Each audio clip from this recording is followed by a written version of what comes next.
छोटे कोई गल कर लू ये तू पहले तो बहुत रिश्ता आ गया ना छोटे नहीं मिलना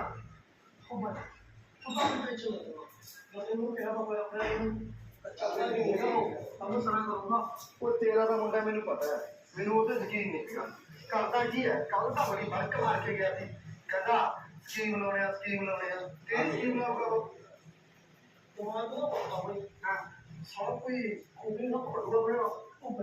तू तो मुझे टेंशन ले कच्चा बंदे सूर्य बना और सारा करवा तुम मुझे तो वो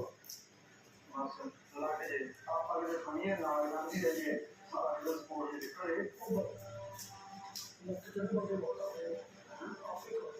तुम तो चलो चल मंदा पर काम है हो ना हमारे कुछ कैसे